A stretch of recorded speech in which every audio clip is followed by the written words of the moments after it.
Lep pozdrav, spoštovane gledalke in gledalci, v prvih dneh velikega travna, ki smo mu včasih rekli tudi mesec ljubezni. Ta še vedno obstaja, a ne med državo in njenimi podaniki, kar dokazujejo zadnji dogodki. Sicer pa, kot kaže, je bila burna, a kratkotrajna naklonjenost državljanom le iluzija, od katere pa navadni smrtniki ne moremo živeti. Resnični in spominovredni pa so bili nekateri dogodki, ki smo jih zabeležili konec aprila in ta teden za informativno oddajo naše lokalne televizije. Na Bistriškem Pohorju konec aprila že 7. festival miru in Šarhov pohod. Bistriška knjižnica gostila Renata Bratkoviča, oglaševalskega kreativca, pisca kratke proze in blogerja. Policisti na Bistriškem začasno odvzeli 8 vozniških dovoljenj. V športu o 5. mestu judoista Matjaža Ceraja na Evropskem prvenstvu.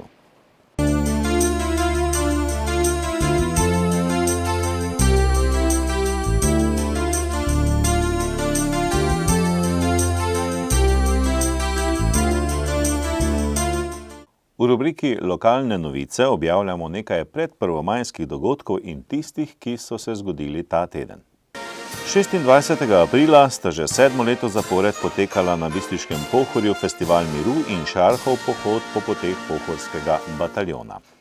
Organizator so bila, kot vsa leta doslej, bistriška veteranska združenja, tako pohoda kot festivala, pa so se poleg številnih pohodnikov in drugih gostov udeležili tudi visoki predstavniki veteranskih združenj in društev, borci NOB ter veterani Sarajeva in Dubrovnika.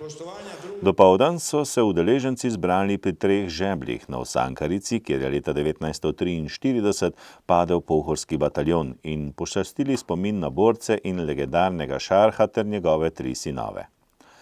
Osrednje dejanje festivala miru pa je potekalo pri 3 kraljih, kjer je bil slavnostni govornik festivala Božo Juhart, nekdanji predsednik Bistriškega veteranskega združenja, ki je opozoril na pomanjkanje osnovnih vrednot in izgubljanje lastne identitete, kar je posledica vse večje globalizacije. Osrednji govornik pa je bil predsednik države, Borut Pahor, ki je v svojem nagovoru poudaril vlogo slovenskega naroda tako med drugo svetovno vojno kot med osamosvojitveno vojno. Toda še vedno so različni pogledi na polpreteklo zgodovino, ki netijo čustva in razprtije, zato pa sta potrebna strpnost in zavedanje, da bi dosegli isti cilj, to je boljšo prihodnost za vse generacije. Prihodnje leto, leta 2015, se bo ves miroljuben in demokratičen svet veselil 70. okrogle jubilejne obletnice konca druge svetovne vojne.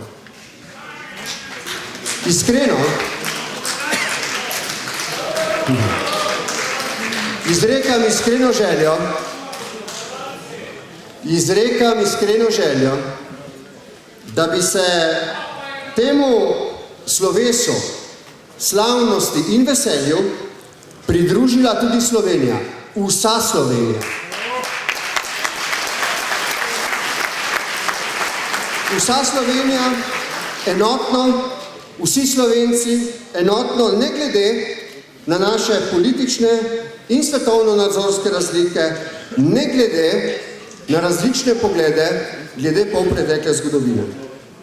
Spoštovani, dajem obljubo, da si bom kot predsednik republike vse do tedaj in potem prizadeval po svojih najboljših močeh, da bi se bili sposobni skupno veseliti vsega, kar nas je v preteklosti osvobajalo in obžalovati vse, kar nas je zatiralo.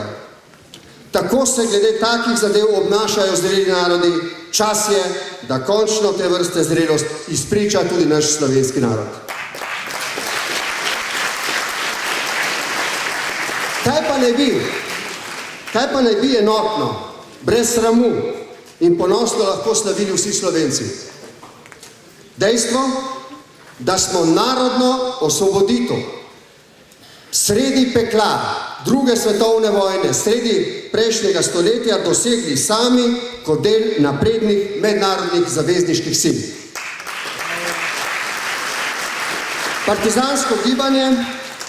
Partizansko gibanje je ohranilo svobodo našega naroda pred tujčevo peto. Svobode nam ni podaril nihče, izborili smo si jo sami. V tem smislu se Slovenci kot narod in Slovenija kot država smemo in moramo skupaj z drugimi narodi vzneseno veseliti svojega junaštva in dejstva, da smo bili na pravi strani zgodovine. In ne nazadnje, da je bilo pred 70 leti konec ene najhujših tragedij in preizkušenj za ves svet in seveda tudi za naš narod.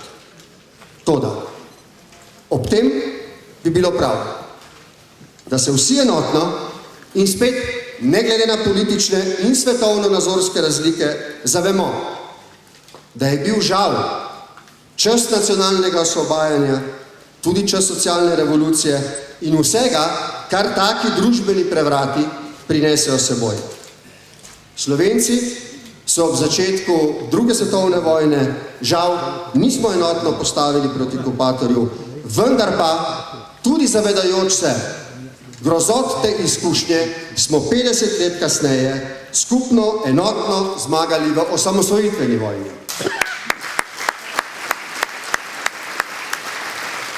Spoštovane gospe in gospodje, tovariši in tovarišice, dragi prijatelji.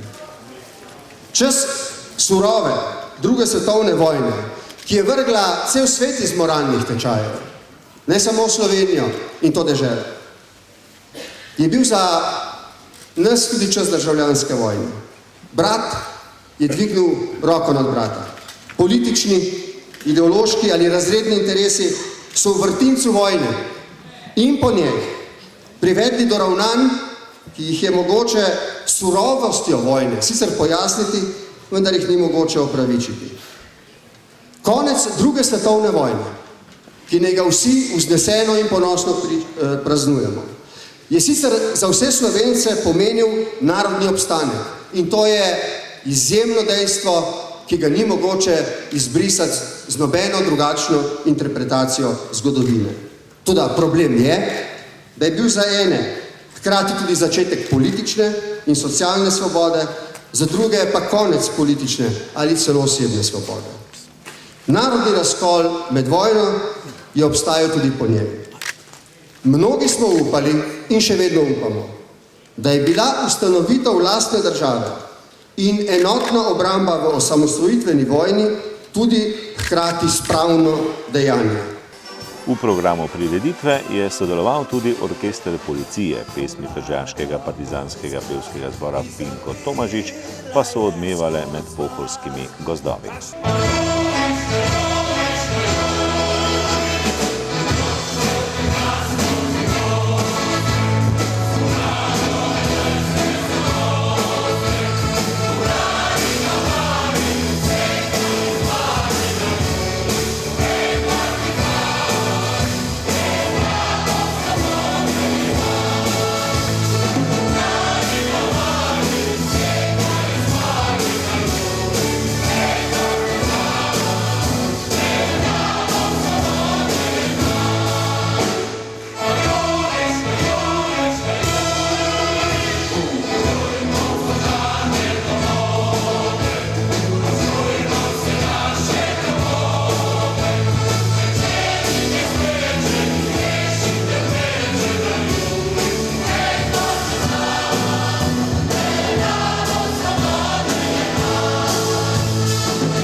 Celotno slovesnost pa je z radijsko delavnico povezoval Tone Petelinšek.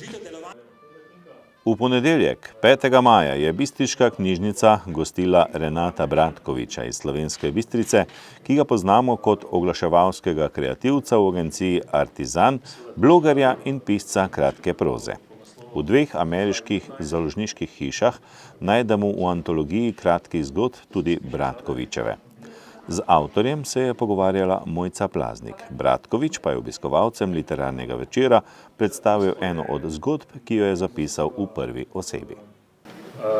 Gre pa za to, da sem v njej v bistvu hotel videti dejansko, kako daleč si kot avtor upam iti, kaj upam v bistvu napisati v prvi osebi.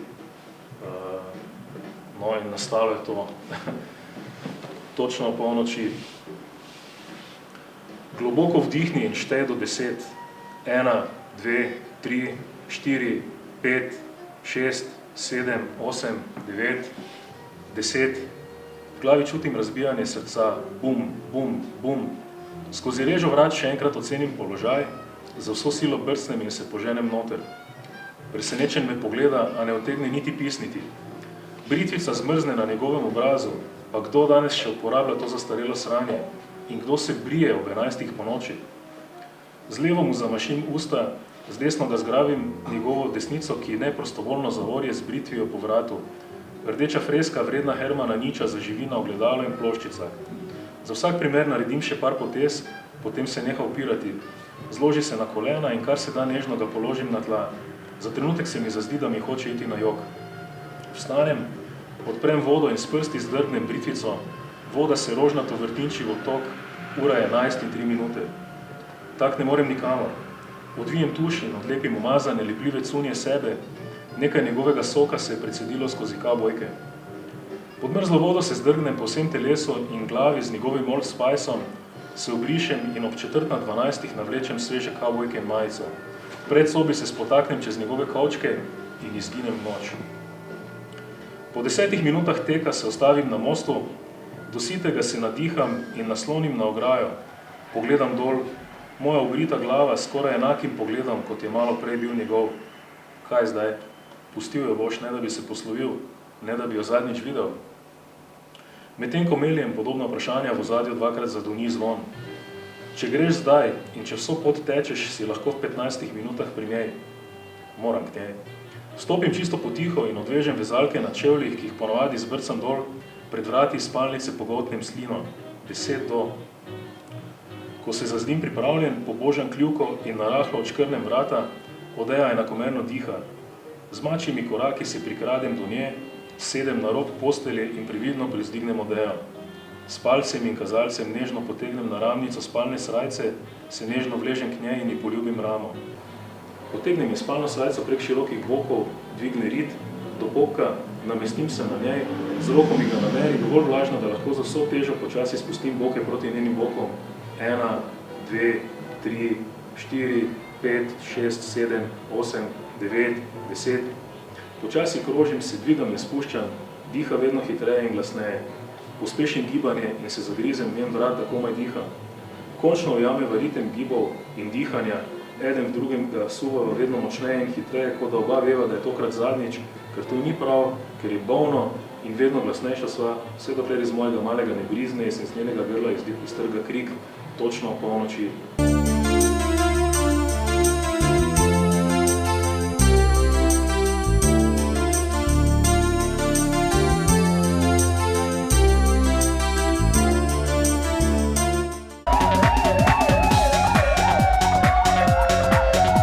Policisti bistriške policijske postaje so konec aprila in začetku maja obravnavali naslednje dogodke in pojave. Z področja kriminalitete so zabeležili 7 kaznivih dejanj, od tega 3 tatvine in 4 poškodovanja tuje stvari. Slovenska Bistrica. Neznani storilec je na dvorišču podjetja iz 3 tovornih vozil in viličarja ukradel 500 litrov goriva, škode je za 683 evrov. Z področja prometne varnosti pa so policisti obravnavali 10 prometnih nesreč, podali 4 obdolžilne predloge, izdali 19 plačilnih nalogov in začasno odvzeli 8 vozniških dovoljenj. Zaradi kršitev javnega reda in miru so posredovali 7-krat.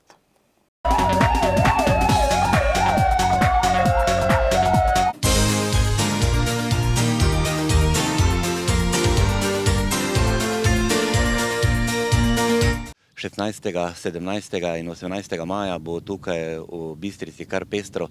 Pripravljate torej športni vikend skupaj z Zavodom za šport in Društvom za promocijo zdravja Impol in verjetno bo kar nekaj tistih tekmovalnih disciplin, pa tudi rekreativne stvari bodo zraven. Torej, kaj pripravljate organizatorji?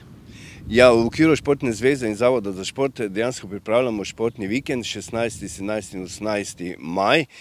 Dejansko za široko paleto športov, športnih panog in seveda želimo, da čim več ljudi pride, tekmuje ali pa seveda na koncu koncev pride navijati, se družiti in nekako športno prisustvovati tem dogodkom. Prvič organiziramo takšen športni vikend tukaj v Slovenski Bistrici, se je v okviru športnega parka na enem mestu, tako rekoč rečeno, in seveda želimo, da bi to bilo potem tradicionalno naprej.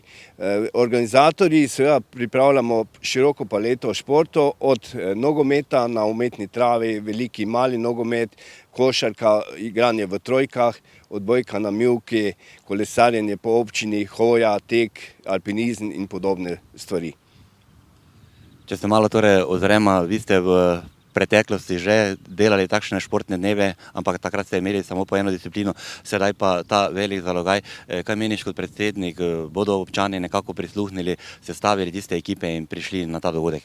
No, imamo čudovit športni objekt tukaj v Slovenski Bistrici, ki je, moram reči, kar aktivno zapolnjen cel dan, tako da računam, da ob tekmovalcih, ki bojo nastopali, da bo tudi veliko število ljudi prišlo to gledati, občudovati in na koncu koncev se lahko tudi odločijo, da bojo pomagali sodelovati ali letos ali pa potem prihodnje leto. V glavnem vse stvari na nek način bojo objavljene v naših lokalnih medijih, od Panorame in pa seveda kabelske televizije tukaj v Slovenski Bistrici in v drugih lokalnih medijih in verjamem, da bo zadeva res takšna, kot mora biti. Celo napovedujejo lepo vreme, tako da menim, da bo vse v skladu z tem športom. Moramo pa dodati tudi, da bo v nedeljo, torej ob 17. uri tukaj v športnem parku na velikem igrišču na umetni travi tudi tista revijalna nogometna tekma, gospodarstvo, negospodarstvo, kar nekatera znana imena se obetajo torej v obeh enajstericah. Če dodam, da bodo pri negospodarstvu igrali tudi Miran Rudan, Milko Đurovski, Mladen Dabanović, tako vsaj tisti, ki sestavljajo to ekipo pravijo, pa tudi župan občine Slovenska Bistrica, pa da bo kapetan pri gospodarstvu Tomaž Smolar iz Impola, torej bo kar zanimivo tudi na tej revijalni nogometni tekmi. Ja, sigurno, to je tisti posladek na koncu tega športnega vikenda. Verjamem, da bo veliko število ljudi prišlo si to ogledati in navijati za svoje ekipe ali pa za svoje člane. Bojan, dejala smo v tem pogovoru tudi o tem športnem objektu tukaj v Slovenski Bistrici. Torej, kako dejansko tale lep športni park še bolj približati torej občanom Slovenske Bistrice, pa tudi tistim, ki so nekdaj bili v občini Slovenska Bistrica. Torej, kako ga bolje koristiti in nekako res več teh aktivnosti izvajati v tem športnem parku. Kot si že omenil, pa se dogaja kar veliko stvari. Ja, želimo čim več ljudi pritegniti na naše športne objekte, so izredno lepi, funkcionalni, blizu, to se pravi, da se lahko tudi vidiš ali igraš odbojko, košarko ali podobne zadeve, to je v bistvu skoraj vse na enem mestu.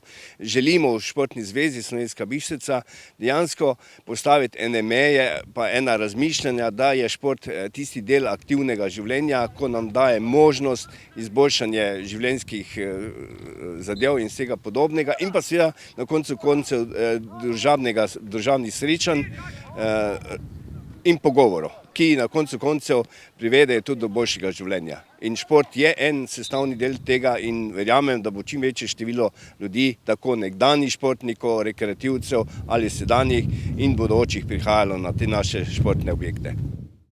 Evropsko prvenstvo v Franciji se je izteklo z tistim pričakovanim, torej 5. mestom, 4-krat je bil Matjaž že 5. na evropskih prvenstvih in tudi tokrat je bil razplet takšen, vendar si z borbami, ki si jih pokazal na tem evropskem prvenstvu, verjetno si zelo zadovoljen.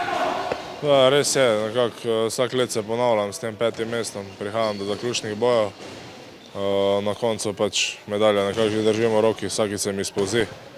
Jaz verjamem, upam, da mi bo še v teh letih, kar mi je ostalo, uspelo dobiti to medaljo, kajti iz leta v leto dokazujem, da sem skozi zraven in da pač zaslužim to medaljo. Jaz mislim osebno, da si jo zaslužim, ker tudi trdo delam in dosti let že temu posvečam, da bi to dobil.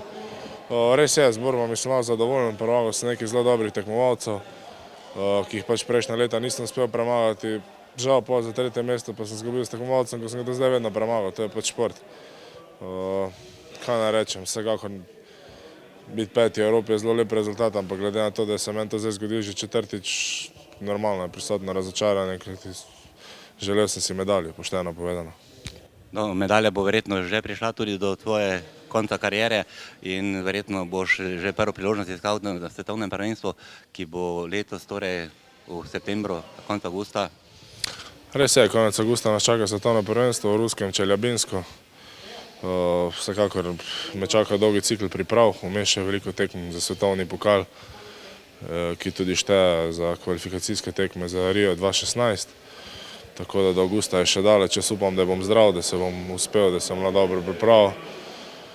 Pa dal vse v sebe na svetovnem prvenstvu, pa probo tudi tam doseči kak vidnejši rezultat. Matjaž, poglej, 5. mesta, to so zelo dobre vrstitve, vendar tako blizu britki kolajni, ko si bil ti že 4-krat, je potem tudi nekaj tistega grenkega priokusa. Vendar, če se ozremo na letošnje Evropsko prvenstvo, renomirani tekmeci, premagal si jih, potem pa tisti nesrečni poraz za 3. mesto proti predstavniku Nemčije. Res je, vsakič, ko priješ iz takega prvenstva, pač se pravim, lahko bi izgubil že tudi prvo borbo, bi verjetno še bolj razočaran. Kot ste rekli, 5. mesto je super rezultat, ampak glede na to, da je še manj kar neki, je vsekakor grenek priokus. Kar se tiče pa tekmecov, pa sem v bistvu premagoval tekmecov, ki so rangirani top 10, top 15 na svetovni lestvici. Žal pol izgubil z Nemcem, ampak kot sem že prej rekel, to je šport. Šport vsak dan ponuja nekaj novega, nove izzive in tako je tudi na tekmi. Vsekakor je borba za 3. mesto posebna, treba se skoncentrirati. Tudi jaz sem se, šla smo v podaljške, zlato točko, v zlati točki me je malo zmanjkalo. Dobil sem kazni in pač Nemci je zasluženo svoje 3. mesto, ampak do zdaj me še nikoli ni premagal in jaz se verjamem tudi, da naslednji tekmi, ko bom dobil, ker to ne bo Evropsko prvenstvo, kako svetovni boj, ga bom zmagal, ker vem. Ampak pač, to je ena tekma, ki moraš dati vse od sebe, pokazati takrat, da si najboljši in iti do medalje. Bo to svetovno prvenstvo letos konec avgusta, torej tisti tvoj vrhunec ali je bil vrhunec prav tole Evropsko prvenstvo? Verjetno si formo tempira tudi že za svetovno prvenstvo in nekako tiste. Res je, kar se tiče tempirane forme, vsekakor jo tempiramo na svetovno prvenstvo. V bistvu to Evropsko prvenstvo je bil tak mini vrh, niti nismo neki posebej tempirali forme, ker pač, kot vemo, šele zdaj se začnejo te tekme, ki štejejo za Rio in pol svetovno prvenstvo. Smo se pripravljali na Evropsko prvenstvo, vendar ne tisti na oštro špico. Ta vrh pa naj bi bil nekje na svetovnem prvenstvu in se pravim, jaz upam, da bom zdrav, pa da bo vse šlo po planu in da bom dosegel to želeno formo do avgusta in pač pol poskušal vleči do konca sezone. Če končalamo tale pogovor tudi z tem vprašanjem, torej Rio, tisti realni cilj, torej da končaš kariero potem tudi na teh olimpijskih igrah v Rio de Janeiro. Ja, res je, potihem nekako bom še poskusil izpeljati ta kvalifikacijski cikl do Rio 2016. Ne bi si upal nič napovedati. Konkurenca je zelo velika. Ne bi mogel reči, da bom tam nastopil. Jaz bom dal vse od sebe, probal zbrati čim več točk, se probal tja uvrstiti. Kot sem rekel, mogoče čaka me še kako evropsko ali pa dva še poskusiti dobiti medaljo in pač kariero strniti s kakšnim res dobrim rezultatom in pa mogoče tudi z uvrstitvijo v Rio. Ne bi pa upal reči, da bom pač tam nastopil. Bomo videli, kaj bo.